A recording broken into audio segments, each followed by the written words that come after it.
Greetings.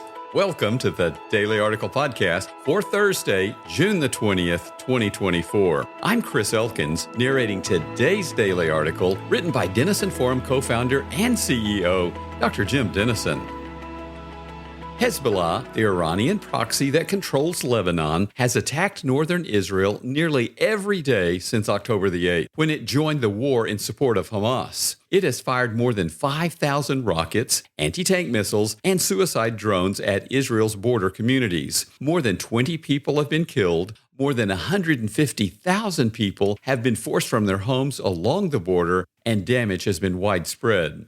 The terrorist group ramped up its attacks last week to their most intense level since the war began, then resumed them again Tuesday afternoon. In response, the IDF's Northern Command announced that it approved operational plans for a war against Hezbollah. For his part, Hezbollah's Secretary General Sayed Hassan Nasrallah warned Israel in a televised address, quote, "There will be no place safe from our missiles and our drones in the event of a broader war." Why is this intensifying conflict making global headlines? A former IDF spokesman called Hezbollah, quote, "the crown jewel in the Iranian empire of terror," adding that it is by far the most powerful Iranian proxy equipped with nation-state capabilities and with more firepower than several European militaries have today. He notes that the group is far more powerful than Hamas across the board in every military metric, end quote. I had lunch this week with a dear friend visiting from Israel. He explained that Hezbollah's latest attacks are especially dangerous since many utilize drones that are able to fly beneath the radar used by Israel's Iron Dome defense systems.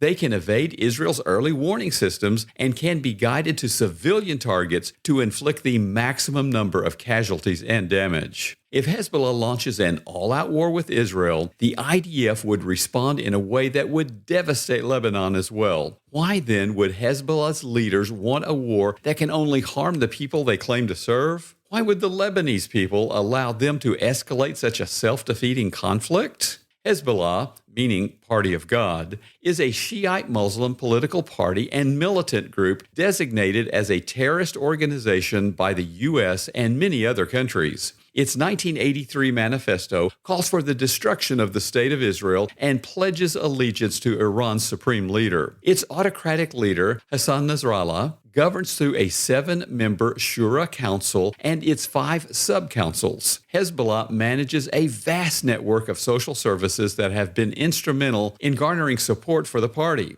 However, in Lebanon's 2022 elections, it lost its majority in the Lebanese parliament. Hezbollah also maintains the only military in Lebanon. Thanks largely to Iranian support, it has become what experts consider the world's most heavily armed non-state actor. Crucially, Hezbollah's army is not subject to the parliament or the people of Lebanon. As a result, to fulfill its charter by seeking Israel's destruction, Hezbollah can wage war on Israel whenever and however it chooses, and the Lebanese people have no power to stop or alter its decisions, as devastating as they might be to the nation. I'm reading political scholar Yuval Levin's illuminating book titled American Covenant: How the Constitution Unified Our Nation and Could Again. Levin writes that our Constitution, quote, sets out the fundamental character of the American system as subject to the rules of law. He explains, "We have tended to understand our freedom as framed by clearly stated limits on what others, including our governments, can do to us or take from us. In fact, the Constitution, understood as law, is above all a set of constraints or structured boundaries on power." End quote. This is because our founders were acutely aware of the despotic tendencies of the majority and thus constructed a system of checks and balances that would protect the minority from the majority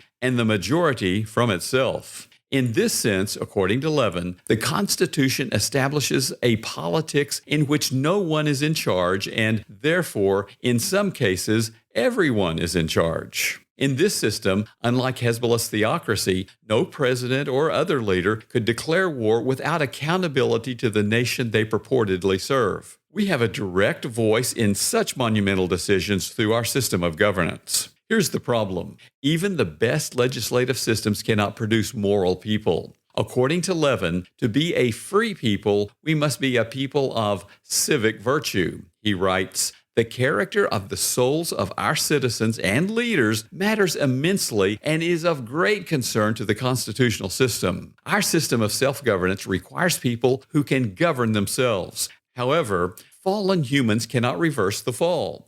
For this, we need the transforming work only God can accomplish in our souls, as defined in Ephesians 2, verses 8 and 9. By grace you have been saved through faith, and this is not of your own doing. It is the gift of God, not a result of works, so that no one can boast." When we submit our lives each day to the Holy Spirit, as taught in Ephesians 5:18, thinking biblically, as instructed in 2 Corinthians 10, verse 5, and praying consistently, as noted in 1 Thessalonians 5, verse 17, He molds us into the character of Christ as revealed in Romans 8:29, and makes us catalysts for moral transformation, as we read in Matthew 5, verses 13 through 16. Brother Keith Nelson in the Society of St. John the Evangelist in Boston observes, quote, "When the fresh air of the gospel becomes our oxygen, when we become spirit breathers, the collective sin of the world, of others and our own, will burn our sensitized lungs like toxic fumes. We will notice injustice everywhere we turn, and though we will do all we are able in response, we will feel powerless against so much of it, and that powerlessness will crucify our hearts. As a consequence," Nelson continues,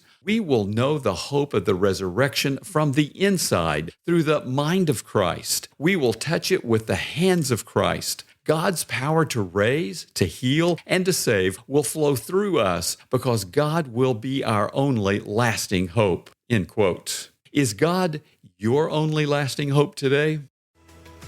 Thank you for listening to today's Daily Article podcast. If you would also like to read the daily article with its citations and references linked to their sources, find links in the episode notes to read today's article and to subscribe to the Daily Article email newsletter.